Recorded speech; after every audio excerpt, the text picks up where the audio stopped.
नमस्कार देवी और सज्जनों, फिर स्वागत है आपका माइथोटी पर। आज हम बात करेंगे कि अश्वमेध यज्ञ के बाद क्या हुआ। जी हाँ, जब अश्वमेध यज्ञ का युद्ध खत्म हुआ अर्जुन का, जी हाँ, उसके बाद 1 महीने बाद सारे राजा वाजा वहाँ पे आए। जी हाँ, युधिष्ठिर ने सबका स्वागत किया, सहदेव ने सबका स्वागत किया। भीम और नकुल ने जो है अश्वमेध यज्ञ के लिए सारी तैयारी कर दी थी। जी हाँ, युधिष्ठिर के कहने पर वेद व्यास जी ने जो है अच्छा मुहूर्त निकाला। जी हाँ, उसके बाद अच्छे मुहूर्त पे हम हॉर्स जो है उसको रिलीज़ किया गया। जी हाँ, उसको छोड़ दिया गया। जी हाँ, और उसको फिर उसका हालाल भी किया हॉर्स को। जी हाँ, छोड़ा था उसको पहले और बाद में जब वो वापस आया घोड़ा अश्वमेध यज्ञ के बाद, उसके बाद जो है ब्राह्मणों को बुलाया गया। जी हाँ, सारे फ्रीस्ट सारा सामान, इंग्रेडिएंट्स, जो ऑब्लिगेशंस डालने थे उस सब के लिए। जी हाँ, दान के लिए सारे जो ट्रेजरी के ऊपर जो कॉइन्स वॉइन्स थे, सोने के सिक्के जो थे वो बहुत सारे करोड़ों अरबों सिक्के जो है वो तैयार किए गए थे, जो उन्होंने लाए थे मुंजावत पर्वत पे शिव जी की आराधना करने के बाद। जी हाँ, उसके बाद जो है युधिष्ठिर ने जो है वो वहाँ बैठ गया सैक्रिफाइस के लिए। जी हाँ, वहाँ पे सारे ब्राह्मण आए, उन्होंने मंत्र पढ़े। जी हाँ, वेद व्यास जी खुद वहाँ पे जो है अश्वमेध यज्ञ का जो अनुष्ठान कर रहे थे। जी हाँ, सब कुछ बहुत अच्छे से मंगलमय तरीके से हो रहा था। जी हाँ, सारे राजा आए थे, एक दूसरे को मिलने के लिए आ रहे थे, सब अच्छे से वहाँ पे बैठे हुए थे, बहुत मज़ा आ रहा था सबको। जी हाँ, उसके बाद काफ़ी टाइम बाद जो है अश्वमेध का सैक्रिफाइस ये भी ख़त्म हुआ। जी हाँ, उसके बाद जो हॉर्स है उसको काटा गया, उसको मार दिया गया, उसको सैक्रिफाइस किया गया। जी हाँ, और अश्वमेध यज्ञ जो है बहुत ही अच्छे से संपन्न हो गया। जी हाँ, उसके बाद जो हम देखते हैं सारे ब्राह्मणों को जो है युधिष्ठिर ने करोड़ों सोने के सिक्के दान में दे दिए। जी हाँ, बहुत सारे सिक्के दान में दिए। जी हाँ, करोड़ों सिक्के इनफैक्ट। तो सब खुश हो गए, सारे ब्राह्मण खुश हो गए। अलग अलग राजा आए थे, वो लोग भी वापस गए। लेकिन एंड में इस अश्वमेध यज्ञ के जस्ट ख़त्म होने के बाद ही जो है एक अचानक एक दिव्य घटना हुआ ये कि एक मंगूस जो है वो बाहर निकला है अपने होल से। जी हाँ, एक छेद से जो है मंगूस बाहर निकला और कई सारे ब्राह्मणों ने देखा वो मंगूस को। जी हाँ, तो वो मंगूस जो है इंसानी भाषा में बोलने लगा कि ये अश्वमेध यज्ञ जो है ये तो कुछ भी नहीं है। असलियत में जो एक ब्राह्मण था कुरुक्षेत्र में, वो बहुत ही गरीब था। उसने ऐसा यज्ञ किया जो है अश्वमेध यज्ञ उसके आधा भी नहीं है, उसके 1/16वें हिस्से के बराबर भी नहीं है ये अश्वमेध यज्ञ उसके, अकेले वो ब्राह्मण के एक यज्ञ से। तो ब्राह्मणों को जिज्ञासा हुई कि क्या था उसका ब्राह्मण का यज्ञ। जी हाँ, तो उन्होंने पूछा मंगूस को कि क्या था वो यज्ञ। तो मंगूस ने हंसते हंसते बोला कि ये कहानी है एक ब्राह्मण की जो स्वर्ग सिधार गया, जिसने स्वर्ग प्राप्त किया अपनी बीवी के साथ, अपने बेटे के साथ और अपनी डॉटर इन लॉ के साथ। जी हाँ, और उसी की वजह से जो है मेरी आधी जो बॉडी है वो सोने की बन गई। जी हाँ, वो मंगूस की आधी बॉडी जो थी वो सोने की थी, आधी नहीं थी।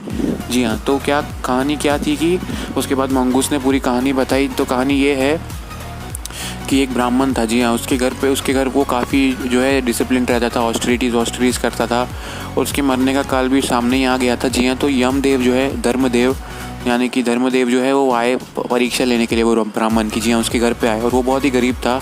कुरुक्षेत्र के यहाँ पे वो रहता था अपनी बीवी के साथ, अपने बच्चे के साथ और अपनी डॉटर इन लॉ के साथ। जी हाँ, तो ये 4 लोग रहते थे और ब्राह्मण वो खाना खाने वाले थे, उनके खाने का टाइम हो गया था, सख्तू खा रहे थे वो। जी हाँ, सख्तू जो है वो पाउडर और पानी से मिली हुई एक डिश है। जी हाँ, टेस्टी डिश ही है, सख्तू एक डिश होती है। जी हाँ, तो वो खा रहे थे चारों लोग, तभी धर्मदेव आ गए, गेस्ट आ गए।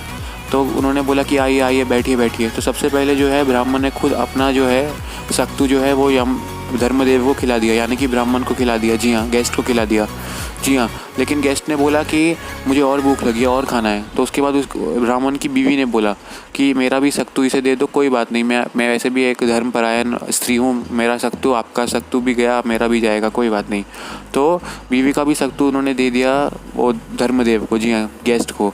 उसके बाद भी वो बोल रहे थे कि मेरे को भूख लग रही है। तो उसके बाद जो है बेटा उठा, बेटे ने भी अपना सख्तू जो है वो धर्मदेव को खिला दिया। जी हाँ, और फादर जो उसका पिता था वो बहुत ही खुश हुआ है देखकर, उसके बेटे की तरक्की देखकर, उनके बेटे के संस्कार देखकर। जी हाँ, तो उसके बाद जो है बेटे का भी दे दिया। उसके बाद जो है डॉटर इन लॉ भी उठी, क्योंकि धर्मदेव ने कहा कि मेरी भूख अभी भी शांत नहीं हुई है। तो डॉटर इन लॉ भी खड़ी हुई और उसने अपना सख्तू भी जो है धर्मदेव को दे दिया। जी हाँ, अपनी डॉटर इन लॉ का यह पराक्रम देखकर जो है वो ब्राह्मण बहुत ही खुश हुआ। जी हाँ, उसने बहुत बड़ा कॉन्ग्रेचुलेशंस किया अपने आप को भी और अपनी डॉटर इन लॉ को भी। जी हाँ, तो सारे ने अपना जो सख्तू है वो धर्मदेव को खिला दिया। जी हाँ, उसके बाद धर्मदेव जो है वो खूब प्रसन्न हो गए, उन्होंने अपना रूप लिया। जी हाँ, और उन्होंने ब्राह्मण को कहा कि मैं तुम्हारी परीक्षा लेने आया था, तुम परीक्षा में सफल हो चुके हो। जी हाँ, और आओ, बाहर एक व्हीकल खड़ा है, एक द्वार खड़ा है, उस पर चढ़ो, एक रथ है वहाँ पर, उस पर चढ़ो और स्वर्ग सिधार जाओ। जी हाँ, स्वर्ग चलते चलते जाओ जी हाँ, वो व्हीकल तुम्हें स्वर्ग तक लेके जाएगा, तुम भी, तुम्हारी बीवी भी, तुम्हारा पुत्र भी और तुम्हारी डॉटर इन लॉ भी। जी हाँ, सारे मिल के स्वर्ग जाओगे।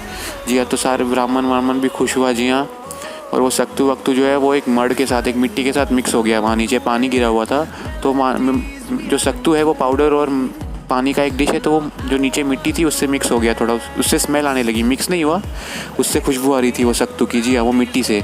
जी हाँ, तो ये लोग जब चले गए स्वर्ग की ओर, ब्रह्मा के लिए और, जी हाँ, तो वो मंगूस जो था वो बाहर निकला अपने होल से। जी हाँ, और उसने जो है वो स्मेल सूंघ ली जो मिट्टी में लगी हुई थी।